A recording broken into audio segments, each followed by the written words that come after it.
इसी क्रम में एक बार श्री गोस्वामी तुलसीदास जी ब्रज दर्शनार्थ पधारे। श्री श्रीनाथ जी का दर्शन किया और श्री ठाकुर को अपने प्रणय हट से धनुष बाण धराए। और लोक प्रसिद्ध है, अपने जन के कारणे कृष्ण बने रघुनाथ। जब दर्शन किया ब्रजवासियों ने तो कहा, कित मुरली कित चंद्रिका, कित गोपिन को साथ। तो तुलसी उत्तर देते हैं, अपने जन के कारणे कृष्ण बने रघुनाथ। हठ किया था तुलसी ने कि तुलसी मस्तक तब नवे जब धनुष बाण ले हाथ। इसलिए कल व्यासपीठ ने निवेदन किया था, अनन्यता भक्ति का बल है, पतिव्रता भक्ति का तेज है, भगवान को विवश करती है। यूं ईश्वर सर्वतंत्र स्वतंत्र है, पर भक्ति जैसे चाहे उस आकार में ढालती है। जैसे नचाए भगवान नृत्य करते हैं, विवश है भगवान अनन्य भक्ति के सन्मुख। वो भक्ति जो कृष्ण की अनुकूलता का विचार करके हो। हितरिवंश महाप्रभु बड़ी सुंदर सुष्ठु और क्षमा करना, मैंने प्रेम की इससे सुंदर परिभाषा नहीं देखी कि जोई जोई प्यारो करे सोई मोए भावे, और भावे मोहे जोई सोई सोई करे प्यारे। कि भक्ति कृष्ण के अनुकूल हो तो अपना मान टले टले जाए, पर भक्त का मान न टलते देखा। श्री कृष्ण जैसा भक्त चाहे वैसे होकर सन्मुख आते हैं। सूर ने अपने इशारे पर गोपाल को नचाया है। सूरदास कहते तो हैं कि अब मैं नाचो थक्यो गोपाल। और बस इस समर्पण के बाद सदगुरु की कृपा से सूरदास जो पाते हैं, अपने इशारे पर गोपाल को नचाते हैं। तो गोस्वामी जी का ब्रज आगमन हुआ है, सूरदास जी और श्री गोस्वामी जी का भी मिलन हुआ। अब दो परस्पर जब दो भागवत मिलते हैं, हमारे श्री डोंगरे बापा कहते थे, इस सृष्टि में इससे श्रेष्ठ कोई और आनंद नहीं हो सकता जब भक्त और भगवान मिलते हों। और कहते हैं इससे सघन कोई और आनंद नहीं हो सकता जब दो भक्त मिलते हों। भक्त और भगवान मिलते हैं तो परमानंद होता है, और जब भक्त और भक्त मिलते हैं तो अद्भुतानंद होता है, अनंतानंद होता है। जब दो भागवत आपस में मिलते हैं तो श्री गोस्वामी जी का और श्री सूरदास जी का मिलन हुआ। परस्पर वार्ता हो रही थी, कभी रूप की चर्चा होती थी, कभी कोई लीला कथा का कथन श्रवण होता था। नाम की बात आई तो श्री गोस्वामी जी ने कहा, महिमा तो राम नाम की ही अधिक है। और सूरदास बोले, क्यों रे मन कृष्ण नाम कही लीजिए। दोनों में परस्पर विनोद होने लगा। तो गोस्वामी जी ने कहा कि तो क्यों ना आज निर्णय कर लिया जाए कि हमारे इष्ट का नाम अधिक गौरवशाली है या आपके इष्ट का। तो सूरदास जी ने कहा, ठीक है, कर लिया जाए निर्णय। कैसे कर लिया जाए? तो गोस्वामी जी ने कहा कि तराजू मंगाइए, एक पलड़े में हम बैठ जाएं, एक पलड़े में आप बैठ जाइए, और जिसके इष्ट का नाम महिमाशाली होगा उसका पलड़ा झुक जाएगा। सूरदास जी भोले भाले। अच्छा देखो कि जैसे शंकर जी का जो भक्त होता है ना, परम ऐश्वर्यशाली मिलेगा आपको। इष्ट कैसे हैं? श्मशान में निवास करने वाले, बाघंबर ओढ़ने वाले और सांप और बिच्छुओं के वस्त्र आभूषण धारण करने वाले इष्ट ऐसे हैं, लेकिन अपने भक्त को परम ऐश्वर्य प्रदान करते हैं। और वहां दूसरी ओर लक्ष्मीपति श्रीमन नारायण, जिनके चरण कमल कमला के करतल से न निकलते देखा, और उनको जाने अपने घर में क्या खोट पड़ती है कि उनकी शरण में जो आता है उसका सर्वस्व हर लेते। तो ऐसे जो नंदनंदन के जो भक्त हैं वो होते कैसे? बड़े भोले। तभी तो घनानंद कहते, कौन सी पाटी पड़े हो लला कि मन लेहू पे देहू छटांक नहीं। हमने तो भोलेपन में आकर आपको अपना सर्वस्व दे दिया और आप लेकर और अब सुध भी नहीं लेते। कजरारी तेरी आंखों में क्या भरा हुआ कुछ टोना है, तेरा तो हसन और औरों का मरण बस जान हाथ से धोना है। तो कहा कि चलो ठीक है, ये बात उत्तम है, बैठ जाते हैं। पलड़े में बैठ गए दोनों और तुलसीदास जी का पलड़ा झुक गया। सूरदास जी कुछ कहे तो नहीं, तुलसीदास जी से क्या कहते, भक्त हैं, उनसे तो कुछ नहीं कहे। अपनी कुटिया में आए और कहा कि ये सब झांझ करताल चूल्हे में डाल दो। बोले अब इसकी कोई आवश्यकता नहीं है। सेवक लोग बेटे बोले ऐसा क्यों कहते हैं? बोले नहीं, अब इसकी हमें कोई आवश्यकता नहीं है। अरे जीवन भर झांझ कूटते कूटते थक गए और आज देखो जब समय आया तो गोपाल जी ने हमारी सुध भी नहीं ली, रुष्ट हो गए, पहुंचे नहीं अपनी कीर्तन की सेवा में। अब श्रीनाथ जी ऐसे कि उन्हें बिना राग के भोग सुहाए नहीं, वो तो राग और भोग के ठाकुर हैं और एक संग राग और भोग चलता है। अब राग नहीं हो तो भोग सुहाए नहीं। और दूसरा मन में चिंता कि सूरदास जी रूठे हैं। ठाकुर जी को बेचैनी व्याकुलता हो गई मन में कि किस प्रकार सूरदास जी को मनाया जाए। भगवान को चिंता है क्योंकि भक्त रूठ गया तो चैन नहीं है। पहुंचे, सूरदास जी ने बात करने से भी मना कर दिया। ठाकुर जी बोले बाबा हमारी नेक सुन तो लो। अरे लाल जी आपकी कहाँ सुन ले, जन्म भर आपको गुण गायो और आज जब हम पे कछु बात आए परी तो आप भग गए। बोले गोस्वामी जी के सामने आपने हमारी आंख नीची कर दी, हम क्या जानते नहीं है आपके नाम की महिमा क्या है। संसार सिंधु मति दुस्तरम उत्तीर्षो नान्यः प्लवो भगवतः पुरुषोत्तमस्य लीला कथा रस निषेवण मंतरेण पुंसो भवेद विविध दुख दवार्दितस्य। हम क्या जानते नहीं है आपके नाम की महिमा क्या है। हेम को सुमेर दान, रतन अनेक दान, गजदान, अन्नदान, भूमि दान करही, मोतिन को तुला दान, मकर प्रयाग नहान, ग्रहण में काशी दान, चित्त शुद्ध धरही, सेज दान, कन्यादान, कुरुक्षेत्र गौदान, इतने में पापन को नेक हूं न हरही, और कृष्ण केसरी को नाम एक बार लीने, ध्रुव पापी तिहु लोकन के छिन माही तरही। क्या हम जानते नहीं है आपके नाम की महिमा क्या है? क्यों लज्जित किया हमें गोस्वामी जी के सन्मुख? अब ऐसा झंझट भगवान के सामने बार बार आता है, इधर भी भक्त है और उधर भी भक्त है। इसलिए भक्त से विवाद मत करिए। भक्त से विवाद करेंगे तो उलझन में भगवान पड़ेंगे। गोपाल जी तो चतुर शिरोमणि हैं पर भक्त बेचारे बड़े भोले भाले हैं। और फिर कन्हैया जैसी बात बनाना किसे आता है? मधुरया गिरा वल्गु वाक्यया बुध मनोज्ञया पुष्करे। उनके जैसी बात बनाना किसे आता है? देखो माई, नागरता को सागर। सूरदास जी ने कहा अच्छा बाबा आप हारे, गलती हमारी थोड़ी है, आप ही की है। सूरदास जी ने कहा सो कैसे? बोले आपने गोस्वामी जी को देखा है,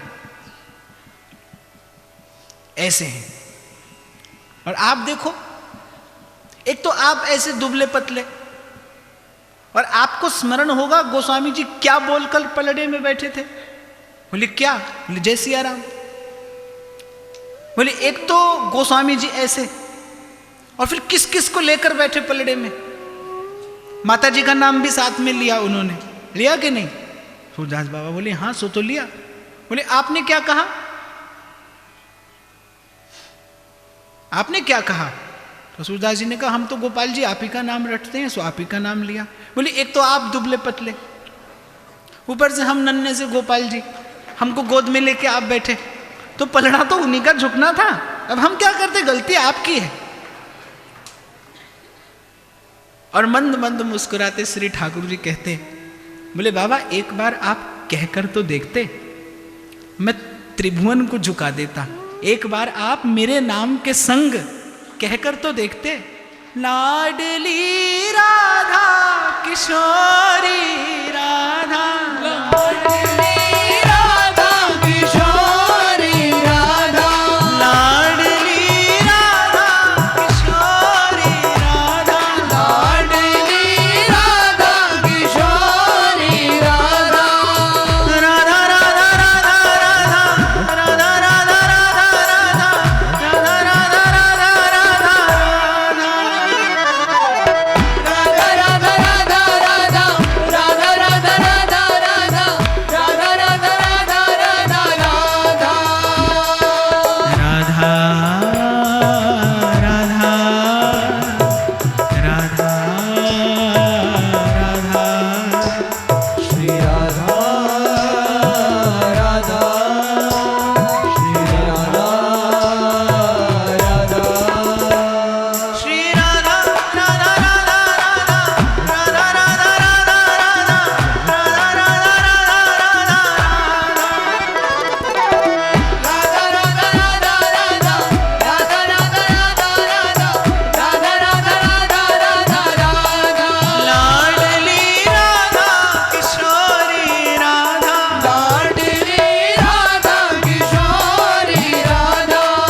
व्यास से श्री ठाकुर जी ने सीधे न सही पर अप्रत्यक्ष रूप से सूरदास जी को संकेत भी कर दिया कि विजय तो उसी की है जो युगल स्वरूप का ध्यान करता है।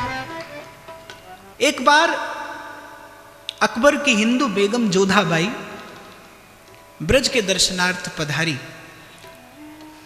श्री यमुना जी के किनारे उसको एक बड़ी सुंदर सी बालिका, जिसके निकट कोई ना था, और बालिका को एक लकड़ी की मंजूषा में धर के कोई छोड़ गया था। अकबर की बेगम के मन में दया उपजी। बालिका का रूप, सौंदर्य, लावण्य भी अद्भुत था। बेगम के मन में बालिका के प्रति वात्सल्य उमड़ा, लेकर महल गई और अपनी पुत्री की भांति उसका पोषण करने लगी। कन्या जैसी जैसी बड़ी हुई, उसका रूप, लावण्य प्रतिक्षण वर्धमान होने वाला था। कभी कभी जोधाबाई स्वयं उसका रूप देखकर चकित रह जाया करती थी। और उसका नित्य का एक कर्म था कि संध्या समय महल की छत पर जाया करती थी। संध्या समय महल की छत पर जाया करती थी और नंदगांव की ओर दृष्टि करके अश्रु बहाया करती थी। एक दिन जोधाबाई ने पूछा कि तुम्हारा ये नित्य प्रति महल की छत पर यूं जाना, यूं रुदन करना, इसके पीछे रहस्य क्या है? पहले तो कन्या ने नहीं बताया, पर जब जोधा ने विवश किया तो कन्या ने कहा कि उस दिशा से मेरा प्रियतम नित्य संध्या काल को गौचारण करके लौटता है। बस उसी की प्रतीक्षा में जाकर महल की छत पर खड़ी होती हूं।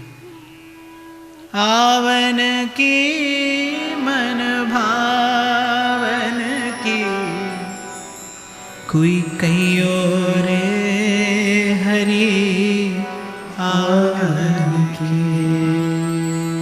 धन्य धन्य धन्य होता है वो जीव जिसको इस जीवन में भगवत प्रतीक्षा रूपी परम धन का लाभ हो जाता है,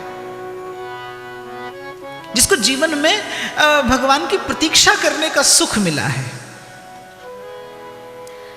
तो लेकिन अकबर उस कन्या के विषय में कुछ नहीं जानता था।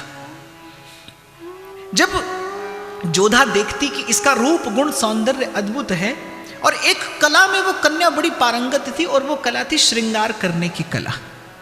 तो एक दिन जोधा म्लान मुख बैठी थी, उदास बैठी थी। कन्या ने पूछा कि माँ, इस प्रकार उदास बैठने का कारण? तो जोधा कहने लगी, मुझे लगता है कि अब तुम्हारे पिता मुझसे पहले जैसा प्रेम नहीं करते। अब बादशाह का मुझ पर वैसा प्रेम नहीं है जैसे कभी हुआ करता था। तो कन्या ने कहा कि आज मैं आपका श्रृंगार करूंगी। और आप देखिए बादशाह पुनः आप पर पूर्ण की भांति प्रेम प्रकट करेंगे। कन्या ने अपनी माता का श्रृंगार किया और बादशाह ने जब जोधा को देखा तो बादशाह हतप्रभ रह गया, चकित हो गया जोधा के उस दिन के रूप लावण्य को देखकर। और बात बात में बादशाह ने जोधा से पूछ लिया कि आपका श्रृंगार आज किसने किया। तो बादशाह ने पूछ लिया, कन्या के बारे में जब सुना, अब संबंध से देखा जाए तो वो कन्या बादशाह की ही कन्या है, लेकिन बादशाह का वो विषय वासित चित्त जिसमें विषय के अतिरिक्त और कुछ नहीं था। और संत कहते हैं जैसी जिस पे वस्तु वैसा उसका दान। मैला जल हो कूप में तो फिर मैला ही बाहर आए। आप वस्तुतः वही हैं जो आप भीतर से हैं। आप कैसे दिखते हैं, आप कैसे बोलते हैं, आप कैसे चलते हैं, आप क्या खाते हैं, ये बात तो गौण है। आप सोचते क्या हैं, सहज में आपके चिंतन की गति कहां है, चिंतन की दिशा क्या है। थोड़ा सा भी अवसर जब आपको सोचने का मिलता है, विचार करने का मिलता है, तो आपका विचार संसार का स्पर्श करता है, व्यवहार का स्पर्श करता है, या कहीं प्रभु की ओर जाता है, वो आप हैं। लाग लपेट कितनी भी करते चले जाइए, मुझे नहीं लगता कि इस संसार में कोई भी किसी को छल सकता है। आप जब जब छल करते केवल अपने साथ करते हैं, आप जब जब कपट रचते हैं तो केवल अपने लिए रचते हैं। कोई किसी को नहीं छलता, यहां छल ही नहीं सकता। को न काऊ सुख दुख कर दाता, निज कृत कर्म भोग सब भ्राता। आपने किसी से छल नहीं किया, आपसे कभी छल हो इसकी रचना की है आपने। आपने किसी से कपट नहीं किया, आपने बीज बोया है कि वो कपट आपके पास अब कब लौट कर आएगा, जब आप चले जाएंगे। तो बादशाह के उस विषय वासित चित्त में कामना जगी, वासना जगी। और बादशाह ने जो बहुत कहने पर, पहले तो जोधा नहीं मानी क्योंकि उस कन्या को आज तक दुरा कर रखा था, और जोधा कहीं ना कहीं बादशाह के स्वभाव से भी परिचित थी। और जैसे ही बादशाह ने उस कन्या को देखा, उसके रूप और लावण्य का दर्शन करके बादशाह के हृदय का वो आसुरी भाव जगा। उसके मन में आया क्यों ना इस कन्या से विवाह कर लिया जाए। और जैसे ही बादशाह के मन में ये दुष्चिंतन हुआ, उसके सारे शरीर में दाह उत्पन्न हो गया।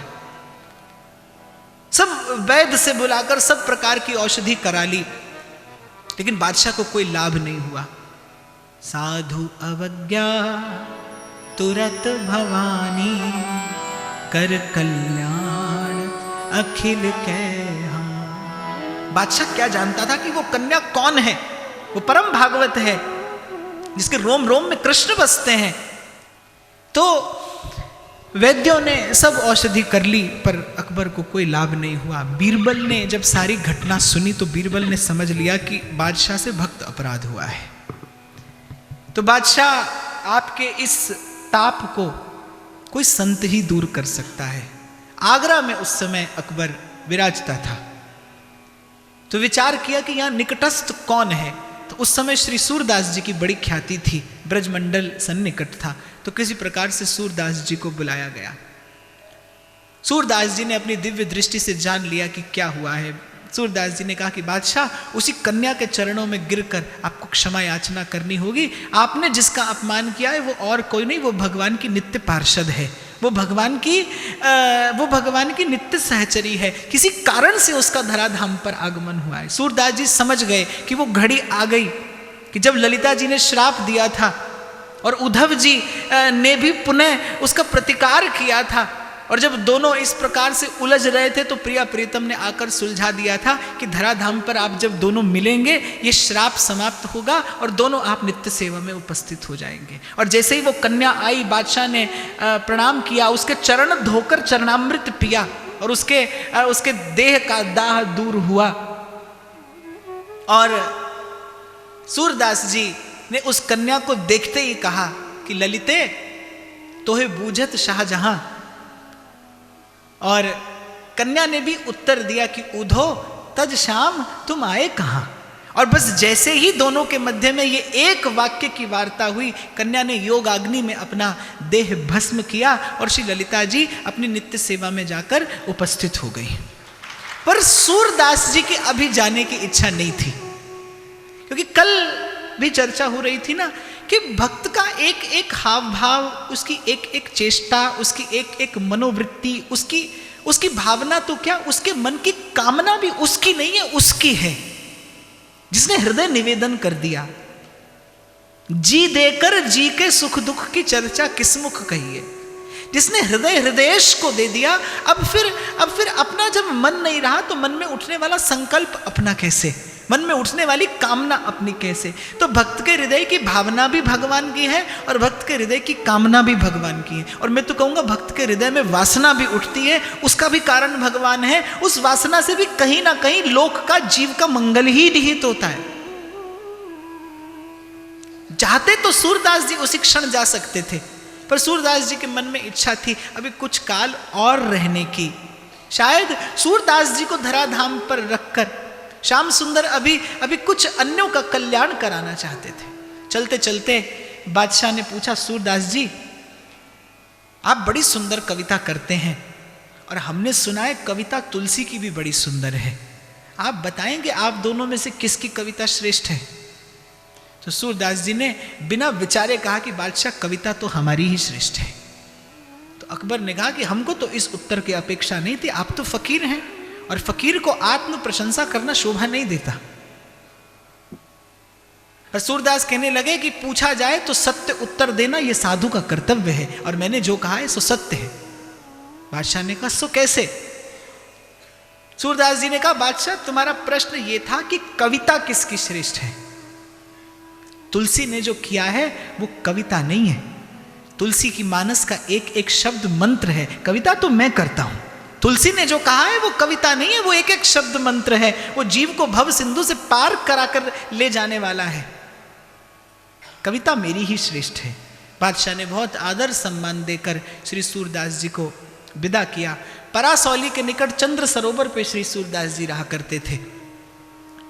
दिन प्रतिदिन, क्षण प्रति क्षण हृदय का अनुराग प्रगाढ़ हो रहा था। श्रीनाथ जी के रूप, रंग, रस, लीला, माधुर्य, ऐश्वर्य सबकी तरंगें तरंगायित होती थी और सूरदास जी भांति भांति की पद रचना करके लाडले लाल और उनके परम प्रिय भगवदियों को सुख दिया करते थे। एक बार की बात, दोपहर का मध्याह्न का समय था। सूरदास जी भोजन कर रहे थे और सूरदास जी की सेवा में गोपाल नाम का एक बालक रहा करता था। सूरदास जी दोपहर का मध्याह्न का भोजन कर रहे थे और उस दिन गोपाल को किसी कार्य से कहीं जाना था। वो जल की झारी निकट रखनी भूल गया। सूरदास जी के भोजन के मध्य में भोजन करते करते एक ग्रास सूरदास जी के कंठ में अटक गया। सूरदास जी ने यहां वहां देखा, जल था नहीं, जेठ का महीना, तपती दोपहरी। सूरदास जी के कंठ में ग्रास अटक गया, जल मिल नहीं रहा। सूरदास जी के प्राण जाने को आतुर हो रहे हैं, बड़ी व्याकुल हो गए। जब सूरदास जी, गोपाल नाम भी उच्चारण नहीं किया जा रहा सूरदास जी से, किंचित आधा अधूरा नाम सूरदास जी ने पुकारा लेकिन कोई आया नहीं। जब कोई नहीं आता मेरे श्याम आते। श्री नाथ जी महाराज गोवर्धन नाथ को अभी पौढ़ाया ही था श्री गोसाई जी ने। अपने स्वर्ण की जल झारी लेकर नंगे पांव प्रभु दौड़े, सूरदास जी को आकर पानी पिलाया। सूरदास जी को आज जल पीने में बड़ा अद्भुत स्वाद मिला। थोड़ा सा डांट दिया गोपाल को। सूरदास जी नहीं जानते कौन है। और जब गोपाल को सुधि आई कि मैं तो आज बाबा के निकट जल की झारी धरनो ही भूल गयो, गोपाल दौड़ कर आया और बाबा क्षमा याचना की, बाबा आज मुंह पे बड़ो अपराध बन गयो, मैं भोजन के निकट जल धरनो भूल गयो, कैसे भोजन कियो आपने। अब सूरदास जी को समझते देर नहीं लगी, रो पड़े सूरदास। तपती दोपहरी नंगे पांव श्री लाल जी दौड़कर आए हाथ में जल की झारी लेकर। सूरदास जी ने फट से कहा, गोपाल देख तो झारी कैसी है। और गोपाल ने देखा तो गोपाल भी हतप्रभ कि श्रीनाथ जी के जल की झारी सूर बाबा की कुटिया में रखी है। आज कोई नहीं, आज तो गोपाल जी को कष्ट करना पड़ा सूरदास जी को जल पिलाने के लिए। और सूरदास जी मन ही मन कहने लगे कि नाम कोई भी धर ले उसके जैसा, पर रमण बिहारी नहीं तुलना तुम्हारी। कुंज बिहारी नहीं तुलना तुम्हारी, तुम सा न पहले कोई न होगा अगाड़ी, तुम सा न पहले कोई न होगा अगाड़ी। दीवानों ने विचार के कहा है पुकार के, दो नैना सरकार के कटीले हैं कटार से। तो सूरदास जी नित्य प्रति श्रीनाथ जी का दर्शन करने पधारते। एक दिन सूरदास जी की दृष्टि पड़ी कि गोवर्धन में मंदिर ऊपर है, नीचे एक ग्राम बसा था जिसे गोपालपुर कहते थे। गोपालपुर में एक वणिक था। सूरदास जी ने देखा कि वो वणिक क्या करता है। एक व्यक्ति उसने रखा है, वो व्यक्ति नित्य जाता है और श्री जी बाबा का दर्शन करके आता है, गोवर्धन नाथ का दर्शन करके आता है, सब श्रृंगार का वर्णन आकर कर देता है और वो आने वाले ग्राहकों को बड़ा सुंदर सुंदर वर्णन करके सुनाता है और ग्राहकों को रिझाता है, पर आज तक कभी स्वयं दर्शन करने नहीं गया। सूरदास जी ने मन में विचार किया कि श्री ठाकुर जी की ध्वजा के नीचे ये जीव निवास करता है तो अवश्य संस्कारी, इसने ब्रजवास पाया है। और ब्रजवास भी कैसा, मंदिर की ध्वजा के नीचे ऊपर श्री गोवर्धन नाथ विराजमान है और नीचे उस ग्राम में वो वणिक व्यापार करता है, परंतु आज तक इसने दर्शन नहीं किया, मोह माया में लिपट गया है। संत हृदय नवनीत समाना, इसलिए भगवान कहते हैं सातम सम मोहि मैं जग देखा, मोते अधिक संत करि लेखा। सूरदास जी लाठी टेकते दुकान पर पहुंचे और कहा कि तुमको हमारे साथ एक बार तो दर्शन करने चलना होगा। अब वो कहां जाने वाला था। हाँ महाराज आज चलूंगा, कल चलूंगा, संध्या को चलूंगा और मंगला में चलूंगा। ऐसा करते करते बहुत दिन निकाल दिए। सूरदास जी भी हट पर अड़ गए कि अब इस जीव का कल्याण तो होना ही चाहिए। आप देखिए यही भेद है जिनके हिये में बसत हैं तीन लोक के नाथ। भक्ति कैसी करुणा हृदय में उत्पन्न करती है। वैष्णव जन तो तेने कहिए जे पीर पर आई जाने रे, पर दुखे उपकार करे सोए मन अभिमान न आने रे। आपके हमारे जैसा कोई व्यक्ति हो तो आप किसी को कहें चलिए आज सत्संग में चलते हैं, वो व्यक्ति कुछ कह दे तो आप मन में कहेंगे कि अरे हम कहने लगे, आप जाइए मत जाइए। पर संत के हृदय की करुणा देखिए, जैसे जैसे वो वणिक अपनी चतुराई दिखाता, सूरदास जी के मन का संकल्प और प्रगाढ़ होता जाता कि प्रभु इस जीव का कल्याण तो होना ही चाहिए। आपकी ध्वजा के नीचे ऐसा जीव रहता शोभा नहीं देता प्रभु, और इसे अपने चरणों से दूर करेंगे तो आपका अपयश होगा। और अब जब चरणों में इसे स्थान दिया है तो इसे स्वीकार भी करिए, इसे अंगीकार भी करिए। बहुत दिन निकल गए। एक दिन सूरदास जी ने थोड़े कड़े शब्दों में कहा, देखो तुम हमें पहचानते हो? अरे महाराज आपको कौन नहीं जानता। और फिर तुम ये भी जानते हो कि हमारी कविता तो श्रीनाथ जी भी बड़े प्रेम से सुनते हैं और ये सब भगवदीय वैष्णव कितना आदर करते हैं। बोले हाँ महाराज खूब जानता हूं। तो बोले हम तुम्हारी सब चतुराई जान गए हैं।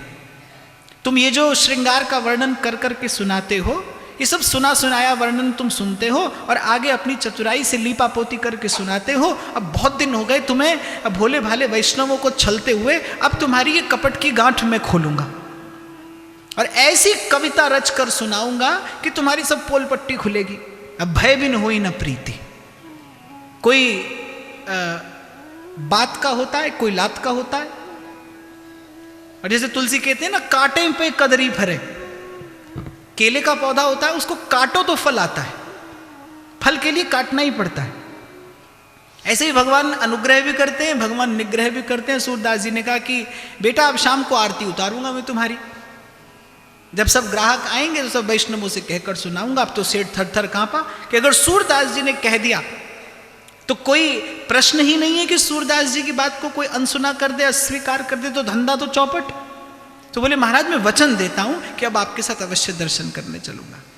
कब चलोगे? कल मंगला में चलूंगा। मंगला हुई महाराज, अभी तो उठा हूं, स्नान भी ठीक से नहीं किया, और स्नान करते में आपका भी दर्शन रह जाएगा, तो बस आप होकर आइए और बस मैं चलता हूं।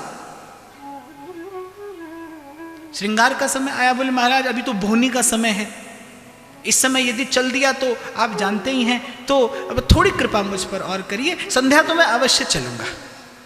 संध्या समय आए सूरदास जी, बोले जय जय, देखो ये तो दीपक जलाने का समय, इस समय सुना है लक्ष्मी जी आती हैं, यदि इस समय कोई नहीं रहा यहाँ पर तो अब आप जानते हैं, थोड़ी कृपा मुझ पर करिए, अब क्यों ना कल चल दें।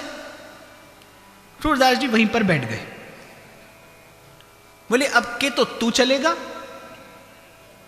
और कि तेरी दुकान से सब चलेंगे। अब जब सेठ ने देखा कि कोई और उपाय नहीं है, तो बड़े भारी मन से श्री सूरदास जी के संग दर्शन करने के लिए चला।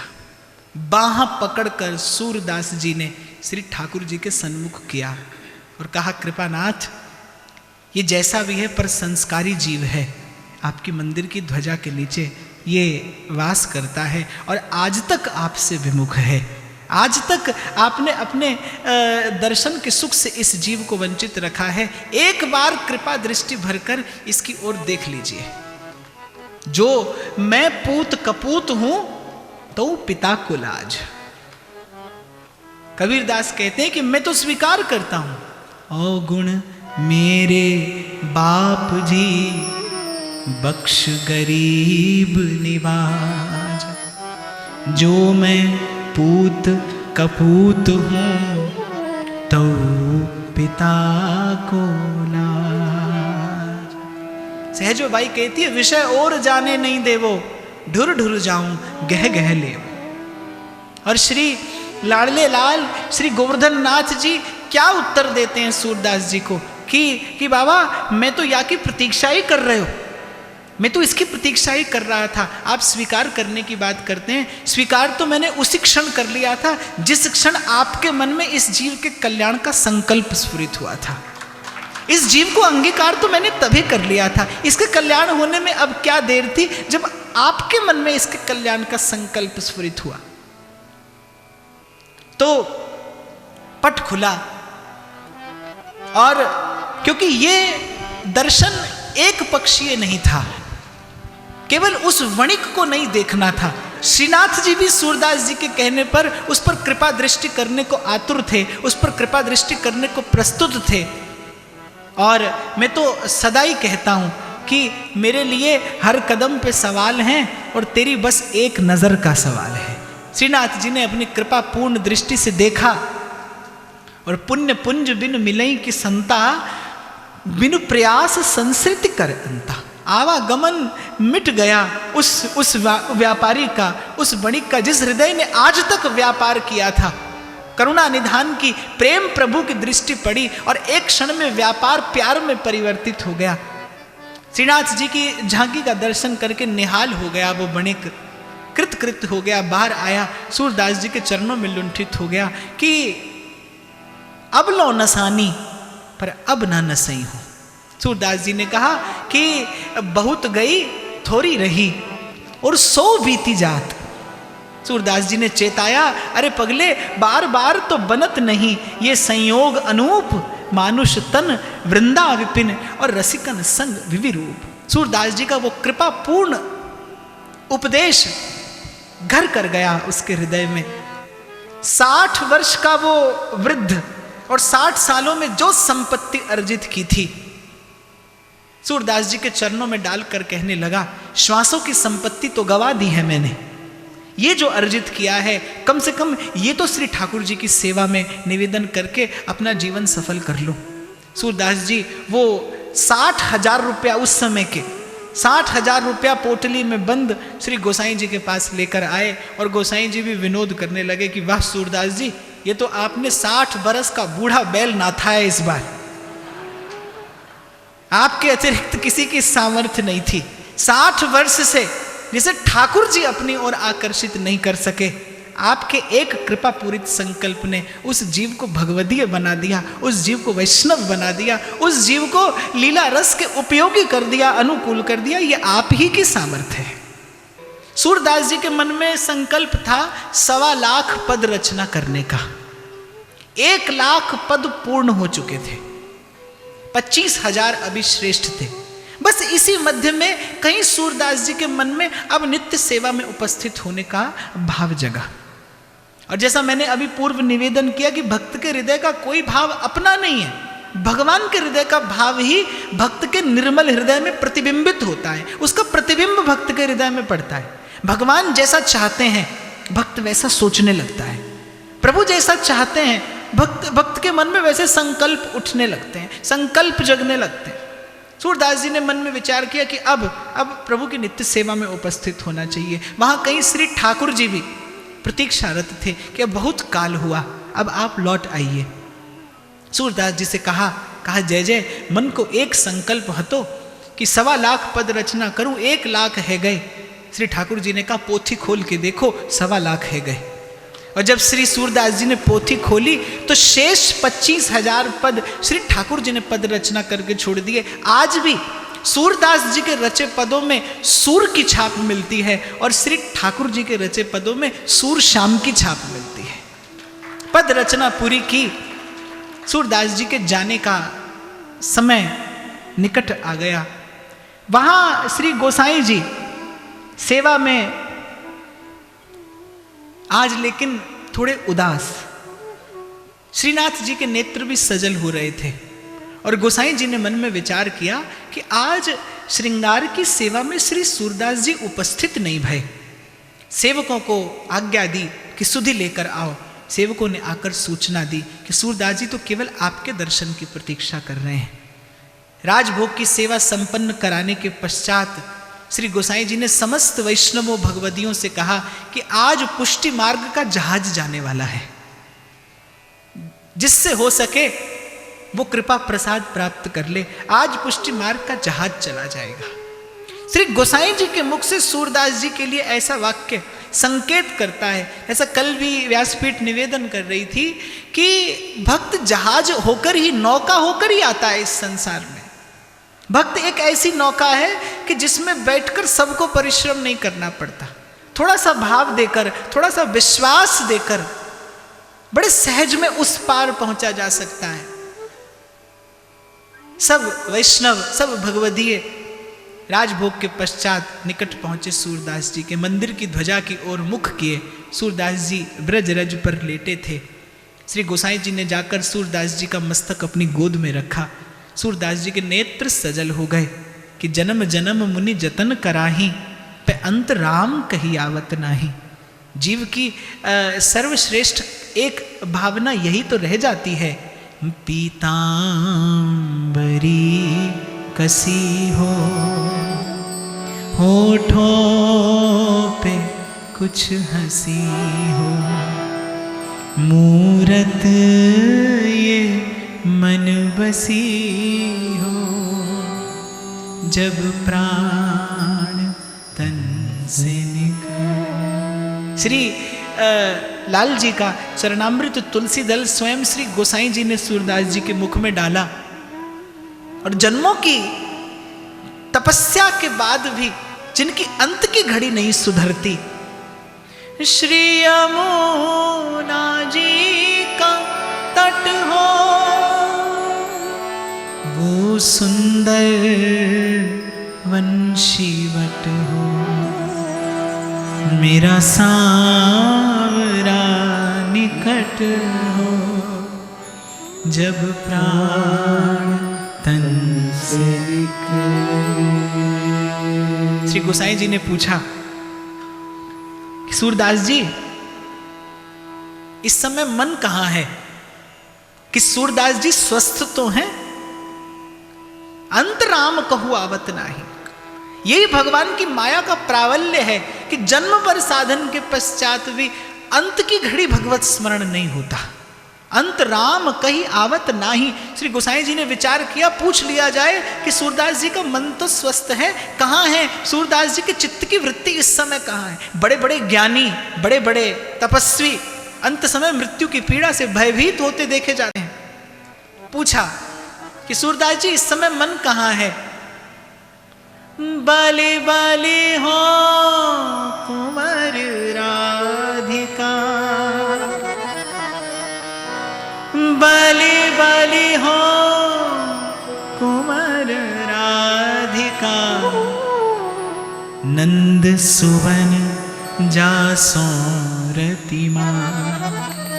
समझ गए गोसाई जी कि सूरदास जी का मन इस समय श्री वृषभानुनंदिनी के पाद पद्मों में लगा है।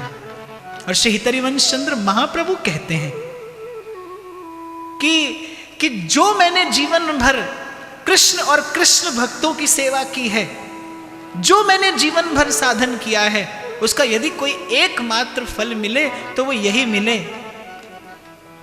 तो यह फल मोहे मिलहि अगाधा,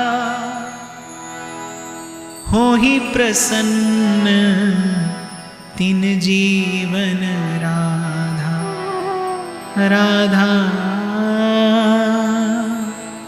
राधा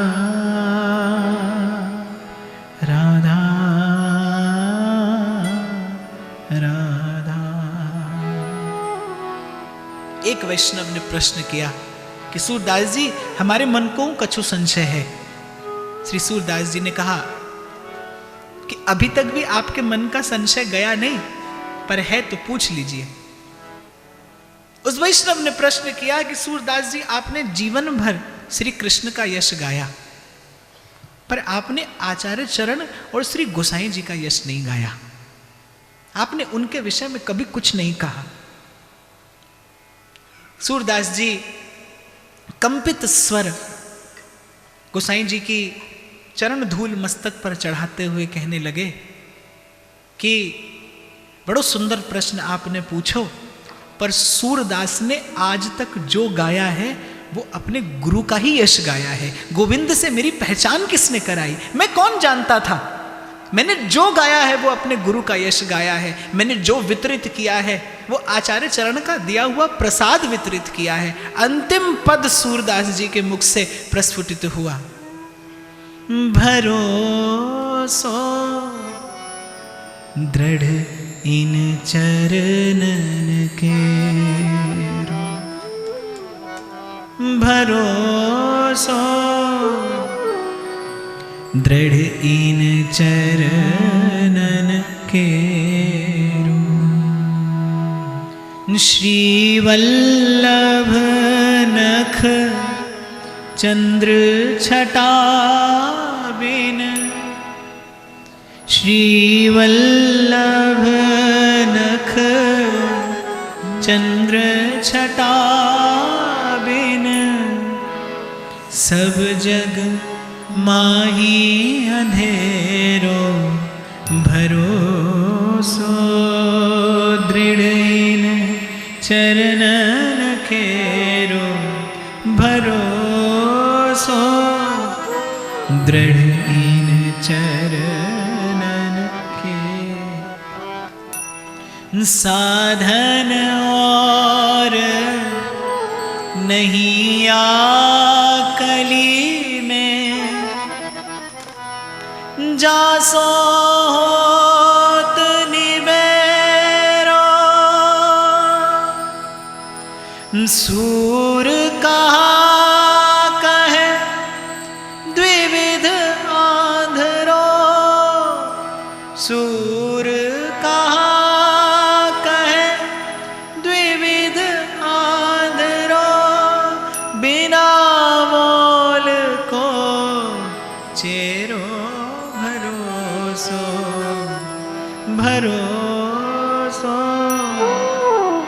दृढ़ इन चरणन के। श्री वल्लभ नख चंद्र छटा, श्री वल्लभ नख चंद्र छटा सब जग माही अंधेरो, दृढ़ इन चरणन के भरोसो, दृढ़ इन चरणन के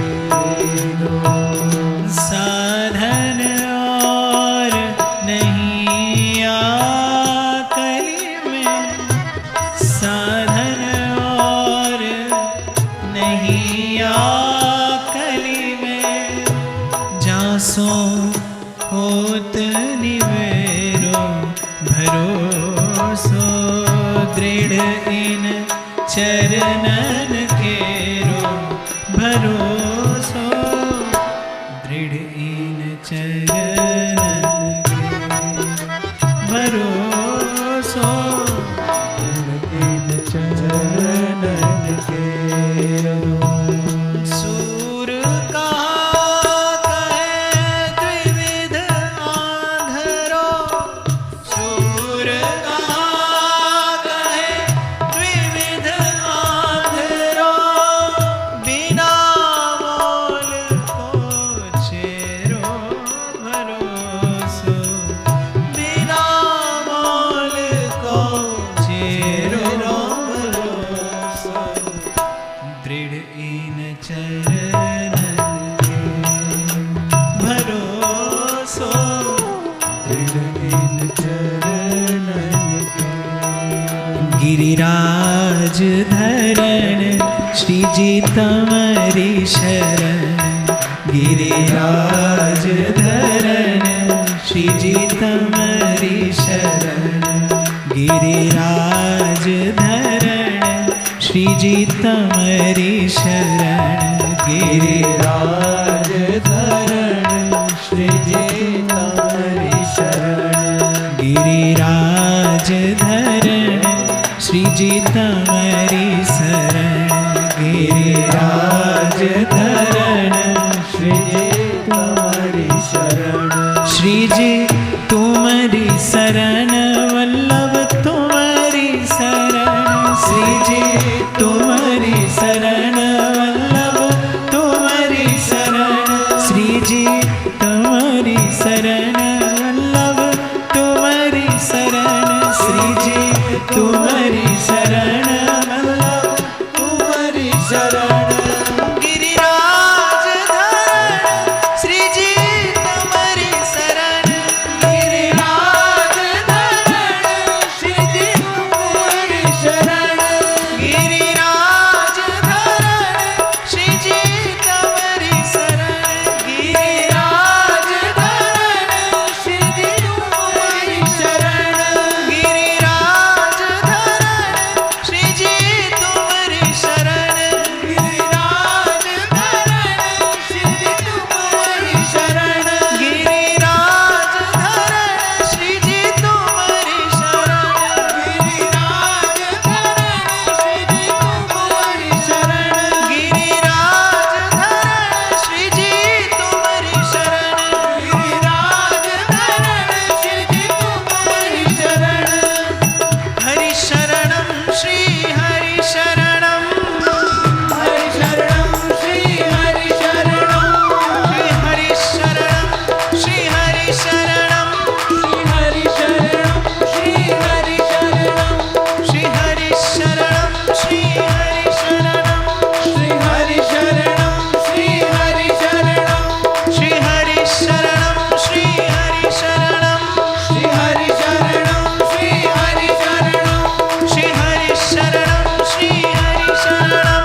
सब भगवदियों को उपदेश करते हुए महाप्रयाण श्री सूरदास जी का हुआ।